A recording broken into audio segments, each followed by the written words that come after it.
요한복음 1장 14절 말씀. 말씀이 육신이 되어 우리 가운데 거하심에 우리가 그의 영광을 보니 아버지의 독생자의 영광이요 은혜와 진리가 충만하더라. 좋은 날입니다. 성령님께서 오늘도 여러분들의 심령 가운데 큰 은혜와 평강으로 함께하여 주시기를 주님의 이름으로 축복합니다. 우리는 지금 다시 복음으로 라고 하는 그런 주제를 가지고 복음이 무엇인지 차근차근 함께 배워보고 있습니다. 첫 번째 시간 우리는 복음이란 무엇인가, 복음의 정의에 대해서 함께 배워봤고요.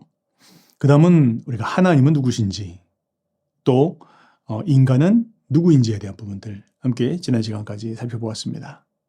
자, 오늘부터 해서 8주간 혹은 9주간에 걸쳐서 배워볼 부분들은 복음의 가장 그 핵심이라고 이야기할 수 있는 부분으로 예수님은 어떤 일을 행하셨는가에 대한 부분들 함께 여러분들과 함께 묵상해 보기를 원합니다.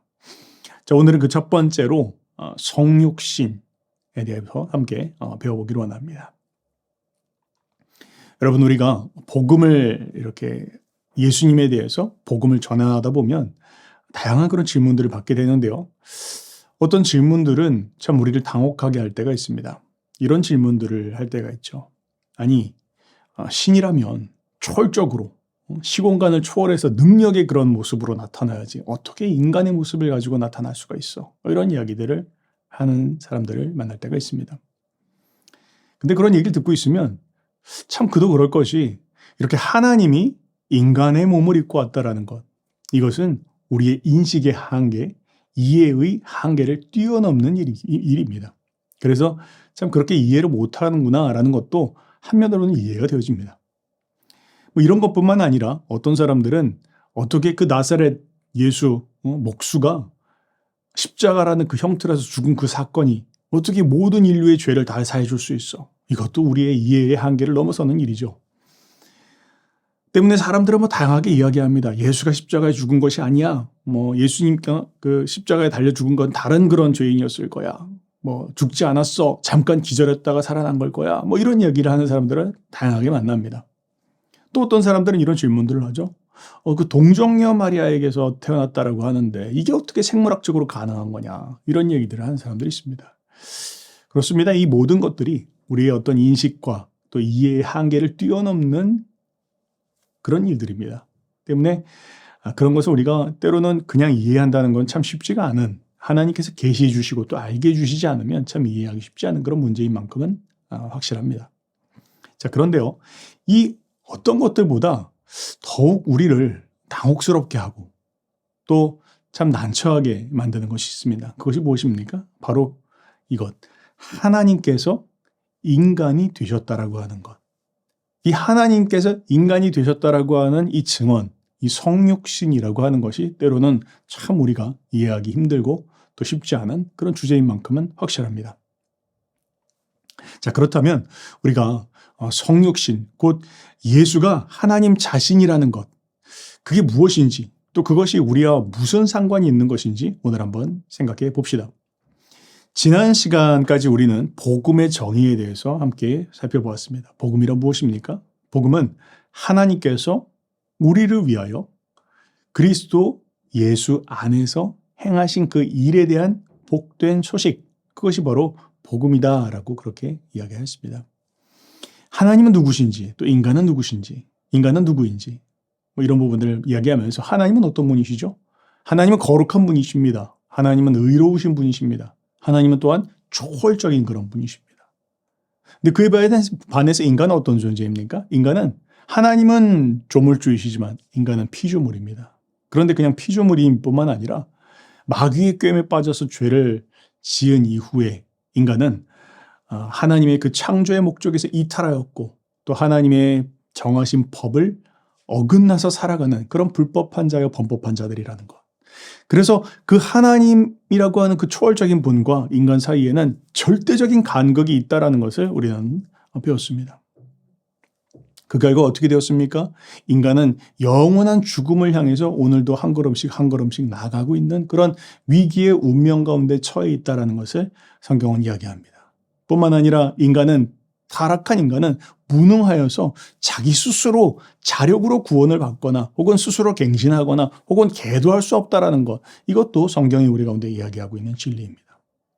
자, 그런데요, 여기에 바로 복음의 필요가 있습니다. 복음은 뭐라고 이야기합니까?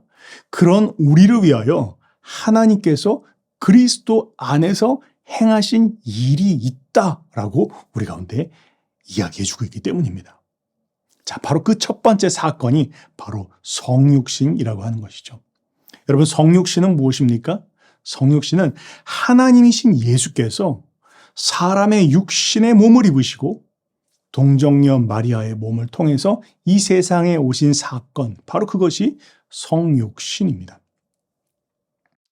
유대 지방에 요셉과 마리아가 있었습니다. 이들은 약혼은 하였습니다. 그러나 아직 함께 동거하여 살지는 않습니다. 결혼할 날짜를 기다리면서 시간을 보내고 있었습니다.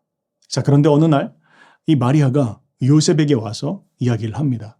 무엇을요? 자신이 성령으로 말미암아서 잉태했다라는 것을 알립니다. 누가복음의 기록에 보면 요셉을 찾아오기 전에 천사가 마리아에게 나타나서 네가 성령으로 말미암아 잉태하게 되어질 것이다라는 것을 이야기하는 그런 장면들을 볼 수 있습니다. 자, 요셉이 그 이야기를 들었습니다. 그런데 그 이야기를 믿을 수는 없었습니다. 그래서 요셉은 의로운 사람이라 이것을 크게 문제 삼지 않고 그냥 마리아와의 관계를 끊으려고 생각하고 있었습니다. 그렇게 생각하고 있던 어떤 찰나 꿈을 꾸게 됐는데요. 꿈속에서 천사가 나타나서 이런 이야기를 합니다. 본문을 제가 읽겠습니다. 마태복음 1장 20절부터 23절 말씀입니다. 이 일을 생각할 때에 주의 사자가 현몽하여 이르되 다윗의 자손 요셉아 내 아내 마리아 데려오기를 무서워하지 말라. 그에게 잉태된 자는 성령으로 된 것이라. 아들을 낳으리니 이름을 예수라 하라. 이는 그가 자기 백성을 그들의 죄에서 구원할 자이심이라 하니라. 이 모든 일이 된 것은 주께서 선지자로 하신 말씀을 이루려 하심이니 이르시되 보라 처녀가 잉태하여 아들을 낳을 것이요 그의 이름은 임마누엘이라 하리라 하셨으니 이를 번역한즉 하나님이 우리와 함께 계시다 함이라. 그리고 요셉은 잠에서 깨어납니다. 그리고 천사의 말대로 마리아를 데려오게 됩니다. 그리고는 그녀가 아이를 낳을 때까지 마리아와 동침하지 않습니다. 이제 때가 찾아 마리아는 아이를 낳게 되었고 그리고 그 아이의 이름을 예수라고 이름 지어주게 되어줍니다. 자, 우리로서는 참 이해하기 힘든 그런 사건입니다. 그런데 참으로 놀랍고도 신비한 그런 사건이죠. 그런데 바로 우리가 참 이해하기는 힘들지만 그러나 이 신비롭고 놀라운 이 사건이 바로 우리 기독교 신앙의 기초가 되어진다는 것을 우리는 부인할 수 없습니다. 이후의 성경 전체의 증언들을 살펴보면 바로 이 아기 예수가 바로 하나님이시다. 하나님 자신이 이 땅 가운데 오신 것이다라는 것을 증언합니다. 때문에 우리가 예수님을 알게 될 때 그것은 우리가 하나님을 알게 되는 것이고 우리가 예수님을 만나게 될 때 그것은 하나님과 만나게 되는 것이며 우리가 그 예수께 경배하는 것은 하나님께 경배하는 것이며 그 예수와 마주치는 것은 하나님과 마주치는 것이다라고 성경은 우리 가운데 증언하고 있습니다. 이것이 바로 성육신의 놀라운 그런 신비입니다. 자, 그렇다면 우리는 이 성육신의 놀라운 신비스러운 사건 바로 하나님이신 그 성자께서 사람의 육신을 입으시고 동정녀의 몸을 통해서 이 세상 가운데 오신 그 의미가 무엇인지 그것을 생각해 보아야 할 것입니다. 성육신의 의미가 무엇인지 생각해 봅시다. 첫 번째, 하나님께서 인간의 몸을 입고 이 땅 가운데 오셨다라는 거 하는 것은 첫 번째, 그가 완전한 사람이셨다라는 것을 말합니다. 예수님께서 이 땅 가운데 오셨을 때 예수님은 완전한 사람이셨습니다. 그분은 저와 여러분들과 같은 육신의 몸을 갖고 계셨고 또 우리가 우리의 몸을 통해서 느낄 수 있는 모든 것을 경험하셨습니다. 인간 여자의 몸을 통해서 육체를 갖고 태어나셨고 마치 모든 아기들이 먹을 것을 공급해 줘야 되는 것처럼 그런 시간들도 지나갔고 또 기저귀를 차고 말하는 법을 배워야 하고 이 모든 것들을 다 지나가셨습니다. 그리고 나중에는 목이 마르고 또 배가 고프고 또 때로는 지치기도 하고 피곤해하는 그런 모습들을 성경에서 우리는 보게 되어집니다. 우리 육신으로 경험하는 모든 것들을 경험하셨다라는 것이죠. 뿐만 아니라 예수님께서는 영혼과 또 감정을 갖고 계셨습니다. 사람들을 향해서 동정하는 마음들을 갖고 계셨고, 또 어느 날은 백부장을 보면서 그의 놀라운 그런 믿음을 보면서 야, 놀랍구나, 놀라시는 그런 모습들을 볼 수가 있고, 또 죽은 나사로가 죽었다라는 소식을 듣고 나서는 또 그 슬픔 가운데서 눈물을 흘리셨다라 또 그렇게 이야기하는 장면들을 볼 때 예수님께서는 분명히 이런 우리와 같은 인간의 감정을 가지고 계셨다라는 것들을 우리는 알 수 있습니다. 때문에 종종 예수님의 주변에 있었던 사람들조차 예수님께서 그냥 단지 사람에 불과해 이렇게 여겼다라고 성경은 또 기록하고 있습니다. 예수님의 형제들, 대표적인 케이스죠. 예수님의 형제들 같이 먹고 자고 자랐던 사람들입니다. 그런데 그냥 예수님을 보면서 우리 좋은 형, 착한 형, 이 정도로 이해하고 인식했다라는 거예요. 그 인식의 한계, 인간의 인식의 한계를 넘어설 수 없었다라는 것이죠. 자, 그런데요. 성경은 또한 이야기합니다. 그런 인간의 몸을 입고 오신 예수님이시지만 그러나 그는 죄가 없으신 분이셨다 그렇게 말씀합니다. 40일이라는 시간 동안 마귀의 성령으로 이끌려 광야로 들어가 마귀의 시험을 받으십니다. 그런데 그 마귀의 시험 가운데서도 예수님께서는 유혹에 넘어가지 않으시고 말씀으로 그 마귀를 물리치셨다라고 성경은 이야기하고 있습니다. 뿐만 아니라 예수님께서 십자가형을 받기 직전 이제 빌라도 앞에 섰을 때 빌라도는 예수님을 보면서 이렇게 이야기합니다. 요한복음 18장 38절에 나는 그에게서 아무런 죄도 찾지 못하겠노라. 이 말은 예수님께서 이 땅을 사시는 동안 육신을 가지고 계셨지만 그러나 예수님은 죄가 없으신 분이셨다는 것을 함축적으로 이야기하고 있는 것이죠. 그렇습니다. 예수님의 성육신은 우리 가운데 말씀하고 있습니다. 그분은 완전한 사람이셨다. 저와 여러분들과 같은 이런 몸을 가진 모든 것들을 경험하신 바로 그런 사람이셨다라고 그렇게 이야기합니다. 그런데 놀라운 점이 하나가 있습니다. 그것만이 다가 아니라 그는 또한 완전한 하나님이셨다. 그렇게 말씀하고 있는 것입니다. 요한복음 1장이 바로 예수님께서 누구신지에 대한 부분들을 분명하게 이야기하고 있는데요. 한 구절씩 한번 보도록 하죠. 1장 1절은 이렇게 말씀하고 있습니다. 태초에 말씀이 계시니라. 자, 요한은요, 사도 요한은 예수님에 대해서 말씀이라고 그렇게 표현을 하고 있습니다. 태초에 말씀이 계시니라. 다른 말로 태초에 예수님께서 계셨다. 이 말씀이 하나님과 함께 계셨다. 뭘 이야기합니까? 태초부터 예수님께서 계셨다라는 겁니다. 이 세상에서 마리아를 통해서 이 세상에 오셔서 그때부터 생겨난 것이 아니라 예수님은 태초부터 세상이 지어지기 전부터 그 세상을 만드신 분이시다. 신적 존재임을 말하는 것이죠. 때문에 이 말씀이 예수님께서 하나님과 함께 계셨다. 하나님과 함께 이 세상을 창조하시는 일에 동참하셨고 그 일을 주도하신 분이 바로 예수님이시다. 그렇게 말하고 있는 것이에요. 자, 그런데 더 놀라운 것을 설명하고 있습니다. 이 말씀이 하나님과 함께 계셨는데 이 말씀이 곧 하나님이시다. 함께 계셨다라는 말은 두 개의 인격을 이야기하는 거지 않습니까? 그런데 이 두 개의 인격인데 지금 또 이야기하는 것은 이 말씀은 곧 하나님이시다 이야기합니다. 뭘 말합니까?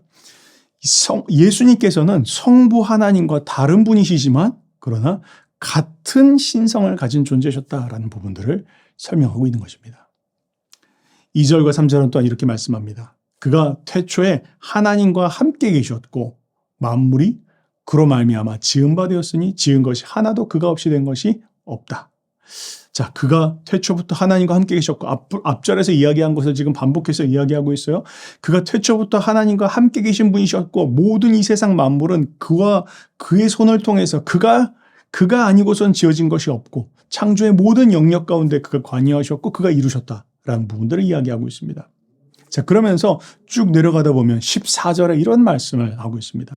말씀이 육신이 되어 우리 가운데 거하심에 우리가 그의 영광을 보니 아버지의 독생자의 영광이요 은혜와 진리가 충만하더라. 뭘 이야기합니까? 그 말씀이신 예수가 우리와 같은 육신의 모습을 입고 이 땅 가운데 오셨다라는 거예요. 말씀이신 태초부터 하나님과 함께 계셨던 그분이 하나님이셨던 그분이 우리와 같은 모습으로 육신의 모습을 입고 우리 가운데 오셨다라는 거예요. 너무 놀랍지 않습니까? 바로 성육신을 이야기하는 것입니다. 하나님이신데 신적인 존재이신데 그런데 이 세상을 창조하신 분, 태초부터 계셨던 분, 하나님 옆에 계셨고 또 그분이 하나님이셨던 그분이 우리 가운데 육신의 몸을 입고 오셨다라는 거예요. 그런데 요한은 이렇게 증언합니다. 우리가 그의 영광을 보니 아버지의 독생자의 영광이요. 그의 모습을 보고 있는데 아버지의 독생자의 영광, 여기서 이야기하는 아버지의 독생자라고 하는 것은 그냥 어떤 혈육의 관계를 이야기하는 게 아니에요. 그렇게 이해한다고 하면 성경을 잘못 이해하는 겁니다. 아버지의 독생자라고 하는 것은 아버지와 같은 속성, 아버지와 같은 특징, 아버지와 같은 그 퀄리티를 가지신 분. 근데 아버지가 누굽니까? 바로 하나님이십니다. 다른 말로 이야기하면 신적 속성을 가진 자라는 거죠. 예수님을 보는데 신적 속성, 하나님과 같은 속성을 가지신 그 하나님의 영광이 나타나더라라는 겁니다. 그렇습니다. 예수님은 누구십니까? 예수님은 아버지의 형상, 그 형상의 영광입니다. 아버지를 알 수 있게 해주시는 분이십니다. 우리는 하나님을 알 수 없어요. 그런데 우리는 예수님을 보면 하나님을 알 수 있습니다. 우리는 하나님께서 우리에게 뭘 말씀하시고 가르치시는지 알 수 없습니다. 그런데 예수님께서 말씀하시고 가르치는 걸 통해서 우리는 알 수 있습니다. 우리는 하나님의 뜻을 알 수 없습니다. 그런데 우리는 예수님을 통해서 하나님의 뜻이 무엇인지를 알 수 있습니다. 우리가 예수님을 본다면 우리는 하나님을 본 것입니다. 예수님을 만나면 하나님을 만난 것입니다. 예수님을 경배한다면 하나님을 찬양하는 것입니다. 자, 그런데요. 그렇다면 우리에게 이런 질문들을 하게 되어지죠. 아니, 왜 그렇게 하셨어야 될까? 왜 사람이자 또 하나님이신 그런 모습으로 이 땅 가운데 오셨어야 됐을까? 그냥 사람이면 안 되셨을까? 혹은 그냥 하나님만이셨으면 안 됐을까? 왜 하나님이시면서 사람이신 분으로 오셨을까? 이런 질문들 해보시지 않았습니까? 저는 그런 질문들을 해봤습니다. 자, 그런데요. 성경은 여기에 대해서 이렇게 이야기합니다. 그가 왜 완전한 사람으로 오셨어야 됐을까? 만약 예수님께서 사람으로 오지 않으셨다면 그분은 우리를 공감할 수 없는 분이셨을 것입니다. 우리의 연약함, 우리와 같은 부족함, 만약 사람으로 오지 않으셨다면 예수님은 우리에 대해서 인간에 대한 어떤 공감도 하실 수 없었을 것입니다. 마치 대제사장이 사람으로서 하나님 앞에 대표성을 가지고 나온 것처럼 예수님께서도 바로 사람의 몸을 입고 이 땅 가운데 오셨어야 됐습니다. 이유는 바로 예수님께서 인간을 대표하기 때문이며 또 그것을 통해서 우리 모든 그런 연약함과 허물을 공감하기 위해서입니다. 여러분, 우리가 때로는 나를 아무도 알아주지 않는 것 같아. 나의 상황에 대해서는 누구도 모르는 것 같아. 누구도 나에 대해서 이해해주지 않아. 그렇게 생각하고 계십니까? 여러분들을 이해하시는 분이 계십니다. 바로 그분이 예수님이십니다. 예수님은 우리가 살면서 겪게 되어진 모든 그런 경험들을 친히 경험하셨습니다. 때문에 우리를 동정하실 수 없지 않다는 거예요. 우리를 아신다는 겁니다. 우리를 향해서 깊이 이해하신다는 겁니다. 우리가 한계 가운데 있을 때 우리의 그 한계를 동정하시고 이해하시고 그 상황 가운데 있는 우리를 능히 위로하실 수 있는 분이 바로 예수님이다라는 것을 성경 우리 가운데 가르쳐주고 있습니다. 또한 그가 왜 완전한 사람이어야 됐습니까? 만약 그렇지 않다면 그가 우리를 대신한 희생 제물이 되어질 수 없었기 때문입니다. 만약 그가 사람이 아니었다면, 다른 말로 이야기하면 그가 그냥 천사였다면 그가 하신 일은 우리와 전혀 관계가 없는 일이었을 것입니다. 그가 천사셨다면 우리를 대표하실 수도 없고 우리를 대신하실 수도 없었습니다. 그냥 우리랑 상관없는 천사의 일이니까요. 그런데 예수님께서 인간의 몸을 입고 오셨다는 것은 우리를 위해서 우리를 대신하여 희생 제물로 하나님 앞에 드려질 수 있었기 때문이었다는 것이죠. 결국 예수님께서 왜 완전한 사람이셔야만 했습니까? 그것은 우리를 구원하시기 위해서다라는 것을 성경은 우리 가운데 증언하고 있는 것입니다. 그러면 우리는 또한 이런 질문들을 하게 되죠. 아니, 그렇다면 그는 왜 완전한 또 하나님이셨어야 됐습니까? 사람이시자 하나님이라고 했는데 왜 동시에 그렇게 되셨어야 됐습니까? 그냥 훌륭한 선생 혹은 훌륭한 선지자, 그래서 우리를 잘 가르쳐주고 우리를 잘 이끌어주고 이걸로 충분하지 않았습니까? 그런데 성경은 이렇게 이야기합니다. 구원은 여호와께 속한 것이다. 그렇게 이야기합니다. 뭘 말합니까? 누군가를 구원하는 일, 그건 사람으로서 할 수 있는 일이 아니다. 오직 하나님만이 누군가를 구원하실 수 있다. 하나님만 하실 수 있는 일이다. 때문에 하나님께서, 만약 예수님께서 하나님이 아니셨다면 그는 그 누구를 구원하는 그 일, 그 일을 하실 수 없었다라는 것이죠. 만약 다른 말로 이야기하면 그가 우리와 똑같은 존재, 우리와 똑같이 죄를 짓고 우리와 같은 그런 상황 가운데 있는 사람이라면 그는 그냥 우리와 같은 공경에 처해 있을 거라는 거예요. 벗어날 수 없다라는 것입니다. 우리를 구원할 수 있는 그 어떤 존재가 아니라는 거예요. 이것이 바로 하나님께서 예수님께서 친히 하나님이셔야만 했던 그런 이유인 것입니다. 그렇죠. 두 가지는 분명히 충돌합니다. 그러나 예수님은 바로 인간이시자 하나님이신 분으로서 이 땅 가운데 오셔서 우리의 모든 이유를, 모든 그런 필요를 충족시키신 분이시다라는 것을 성경은 우리 가운데 증언하고 있습니다. 왜요? 바로 이렇게 죄에 빠진 인간을 구원하기 위해서입니다. 참 하나님이시자 참 하나님으로서 이 땅 가운데 오신 이유는 그분이 그것을 통해서 우리로 하여금 하나님과 그 깨어진 절대적인 그 간격, 또 우리의 정말 절망적인 상황 가운데 처해 있는 우리, 심판 가운데 처해 있는 우리를 구원하시기 위해서 하나님께서 우리를 대신하여 희생 제물이 되어 주시고 또 우리를 구원하시기 위해서 하나님으로서 이 땅 가운데 오셨다라는 것입니다. 때문에 그분은 우리 사이에, 하나님과 우리 사이에 중보자가 되어 주시고 또한 우리를 하나님 앞에 나아갈 수 있도록 친히 희생 제물이 되어 주시며 우리에게 하나님이 누구신지를 알려주시는 분이 바로 예수 그리스도시다라는 것을 우리는 알 수 있습니다. 사랑하는 여러분, 우리 오늘 여러분들과 함께 성육신이 무엇인지에 대해서 함께 배웠습니다. 결론적으로 이렇게 정리를 할 수 있을 것 같습니다. 성육신은 무엇입니까? 그것은 바로 하나님의 무한한 사랑입니다. 여러분, 하나님은 어떤 분이시죠? 하나님은 절대적인 분이시고 또한 의로운 분이시고 거룩한 분이십니다. 초월적인 분이십니다. 무한한 분이십니다. 그런데 그 무한한 하나님께서 유한한 인간의 몸을 입고 오셨습니다. 내려놓으신 것이 무엇입니까? 그분의 무한하심을 내려놓으셨습니다. 여러분, 우리가 종종 이런 질문을 하죠. 하나님 날 사랑하시나? 하나님 날 별로 안 사랑하시는 것 같아. 그런데요, 여러분, 하나님께서 우리를 사랑하시는 그 사랑은 무한한 사랑입니다. 왜요? 그분이 내려놓으신 것이 바로 그분의 무한함이기 때문이에요. 그분의 무한함을 내려놓고 우리를 위해서 유한한 인간이 되셨습니다.